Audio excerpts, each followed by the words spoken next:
Breaking Bad and Better Call Saul are two of the greatest television series to ever grace our TV screens, and Vince Gilligan has rightfully been given a ton of credit and praise for creating the iconic world of Breaking Bad.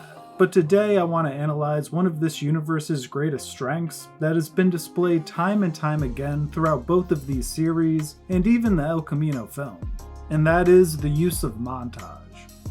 Now, the montage was first utilized by Russian filmmaker Sergei Eisenstein in the 1920s, and his 1925 project, Battleship Potemkin, is often showed in film schools as the gold standard and origin of film montage. God knows I was forced to watch that film a handful of times during my time in college, but the basic idea of a montage is that you could show an audience two sequential shots, not necessarily having anything obvious to do with one another, and that the audience would be able to infer or make a connection between the two. So essentially, you would be able to condense time by showing a series of quick shots and sequences that the audience would be able to make a connecting link between, which would save yourself the hassle of showing what took place between the shots, and would also have the added benefit of forcing your audience to engage with your media as they mentally fill in the gaps.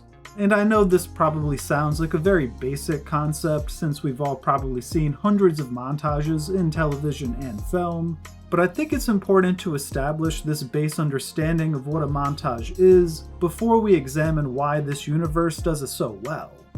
The first montage I want to break down takes place in Season 5, Episode 8 of Breaking Bad, an episode directed by Michelle MacLaren. And just to set the scene for those who haven't watched this series in a while, timeline-wise, Walt just had all of Mike's men killed in prison, all within a span of 2 minutes, which of course made Hank furious, and Walt, wanting to soak in his accomplishment, shares a drink with Hank afterwards, and this shared drink then transitions into a montage of Walt cooking meth and making boatloads of money.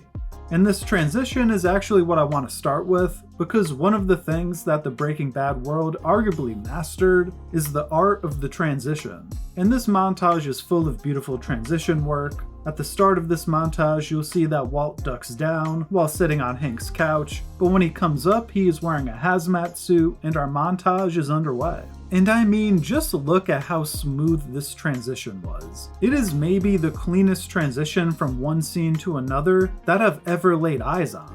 And remember, the main point of a montage is to save time essentially. So by having these types of transitions, Michelle MacLaren and Vince Gilligan accomplished this in perhaps the best way possible, while also just looking cool and being artsy as hell. Now, once we get underway with this montage, we see more great transitional work with the series of jump cuts, the first of which sees Walt handing an empty bucket to Todd, which seamlessly cuts to a shot of Walt handing a bag full of cash to Todd, showing us what the meth is yielding for them, but also saving time by not showing us the entire cooking process. About halfway through the montage, we see Saul Goodman pouring some alcohol into a glass, which seamlessly cuts to Walt pouring some kind of chemical into a container. And this is so great because Saul getting his cut of the profit is likely the last step in Walt's operation, and Walt pouring this liquid chemical is likely the first step. So we seamlessly go from the last step back to the first, which lets us infer that this process has been repeated numerous times during this montage, flawlessly accomplishing the main goal of a montage in such a smooth way.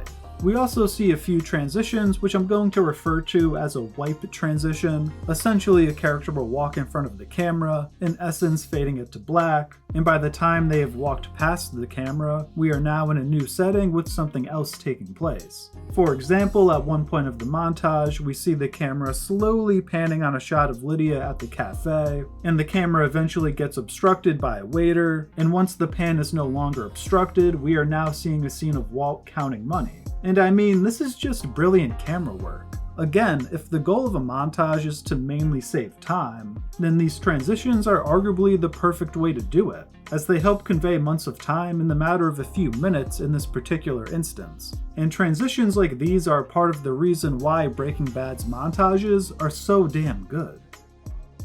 Turning to Better Call Saul, I'd like to also take a look at the montage we get during Season 1, Episode 2, an episode also directed by Michelle MacLaren. And to again set the scene for you, Jimmy is on the grind of being a public defense attorney, and we get a montage of Jimmy struggling to cut deals for horrible clients and arguing cases in court. And the main thing I want to focus on in this montage is the use of visual metaphors. And the primary visual motif seen throughout this montage is a little paper cup that Jimmy fills coffee into at the courthouse. And throughout the montage, we periodically get shots of this coffee cup being filled, so naturally, as we are inclined to do as an audience, we start thinking of the correlation between this coffee cup and Jimmy. And the beautiful realization we should come to by the end of the montage is that Jimmy is the coffee cup. You see, we end this montage on a closing shot of the paper cup having been knocked to its side so that all of the coffee is being spilled. And this is exactly how Jimmy is feeling at this point in time. He's trying so hard to make a living and fill up his bank account in an honest, hard-working way. But no matter how much he tries to, he just can't seem to get ahead. At least not doing things by the book. And seeing this coffee cup knocked over is such a great way of conveying this. Outside of the obvious correlation of Jimmy needing to constantly drink coffee since he's working such long and hard hours, it also lets us know that all of his hard work just isn't cutting it. No matter how long he stays in this courthouse, he will always feel empty. And visual metaphors like these are scattered all throughout Vince Gilligan's work, both inside and outside of montages. I think my personal favorite one is Jimmy's coffee mug not fitting into the cup holder of his company paid-for car when he briefly works at Davis & Maine in Season 2. This of course let us know that Jimmy just felt like a square peg that didn't fit in within the big corporation that was Davis & Maine. And in general, adding this level of visual metaphor to a montage is essentially using it to its full potential. If the whole idea is to save time and get your audience to think about what they're watching, what better way is there than to give them rich emotional metaphors to draw out of your work? There's another sequence in this montage which takes place inside the courtroom, and Michelle uses a series of jump cuts to show Jimmy in the court arguing cases, which of course lets us know that Jimmy is arguing multiple cases a day, but this sequence also gives us a visual metaphor to read into. You see, the camera remains stationary for all of these jump cuts of Jimmy. And as he's in the middle of making these big physical gestures, we cut to him making a different gesture elsewhere in the courtroom. But our perspective never changes. It remains stationary. And this is the key to this visual metaphor. I believe Gilligan and McLaren are trying to demonstrate to us that no matter how much Jimmy works in his current role, his position in life as a whole remains stationary. You see, the very lens that we are seeing him through remains the same as multiple versions of Jimmy are moving about and making arguments. And I think our perspective of Jimmy remaining still as he works so hard is a beautiful way of showing us that his life is also remaining stagnant, with no positive movement despite all of his work. But wait, there's more. Location is also used to create visual metaphors in this scene. As a lot of the sequence takes place in a kind of dirty bathroom, we see shots of Jimmy practicing speeches in the bathroom mirror that has graffiti on it. We also see him trying to cut deals with other lawyers while in the bathroom. And I think that this dirty setting is meant to let us know that despite Jimmy trying to earn his money in the quote-unquote right way, it doesn't feel right to him. Practicing law the clean way actually feels dirty to Jimmy. He is at home when he's stretching the law, bending the rules, and isn't doing things by the books. Which is why I think so much of this montage takes place in a dirty bathroom. We also get quite a few shots of Jimmy talking to potential clients that are behind bars. And I think this also works in a similar way, as while Jimmy may be on the other side of these bars, he too deep down is a criminal. And trust me, this type of visual symbolism is scattered throughout all of Gilligan's work, but it definitely takes the montages of his series to another level, as it really encourages viewer mental engagement. Because the more you think about these montages, the more you get out of them. One last thing that I'll note with this montage is that we get a bit of a drawn-out sequence in the middle that shows Jimmy arguing with Mike over parking stickers, and I think this is a brilliant way of pacing the montage. While yes, the goal is to save time and show weeks or even months worth of occurrences in just a few minutes, by having these occasional longer moments within the breakneck pace of the montage, it paces things really well for viewers and avoids the possibility of inundating us with too much information. Yet another example of this world's mastery of the art of the montage.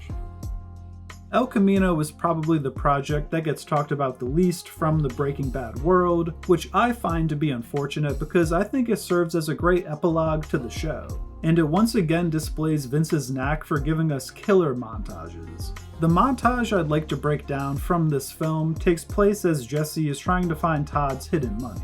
He knows it's somewhere in the apartment and that it is in a place that nobody would ever think to look, which leads us into a really long search for Jesse, and the main thing that I want to highlight here is Vince's use of time-lapse. We start the montage with a time-lapse of the night sky turning into the midday sky, which on top of just looking beautiful, also establishes right off the bat that this search has taken a really long time. But the crown jewel of this montage is a bird's eye view sequence that shows us a time lapse of Jesse searching the apartment. But it is also rotoscoped to show Jesse in multiple rooms simultaneously. For those unfamiliar with the term rotoscoping, it's typically an art used in animation, but in this context, they essentially took a bunch of shots of Jesse in different rooms with the camera in the same stationary position, and then stacked the clips on top of each other, and then rotoscoped each room so that only that room would be visible from each of the stacked clips. For example, I once used rotoscoping in a short film project to make it seem like one person was doing the YMCA with clones of himself. And in this montage, Vince merges the rotoscoping technique with the time-lapse technique to create something that is super visually unique. Very few filmmakers outside of Vince Gilligan would even think to try to pull something like this off. But in merging these two techniques, he displays the passing of time in such an effective way. Rather than spending hours watching Jesse dismantle this apartment, Vince manages to show us sped up footage of approximately 10 different Jessies searching for the money, which shortens the hours upon hours this took Jesse into just a few seconds of runtime. I mean, Sergei Eisenstein would be smiling ear to ear if he watched this. It is arguably the montage used to its highest potential. And just to cap things off, Vince Gilligan again shows his expert understanding of pacing, as he ends the montage with a slow panning shot that shows us the ransacked apartment, and ends its panning by finally revealing Jesse, who is still searching for the money. I don't know what you want me to say, this guy is just a genius.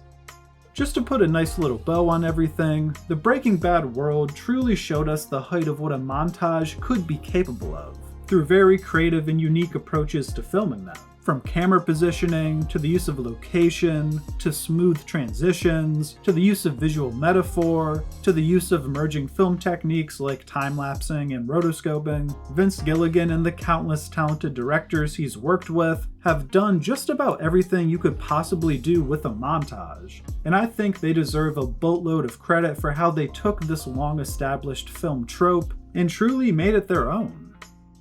Well, if you made it this far, I hope you enjoyed this breakdown. This is probably the most in-depth breakdown I've ever done, but if you'd like to check out some of my other video essays or Breaking Bad content, playlists to both will be linked in the description. Thank you for watching. Until next time, peace.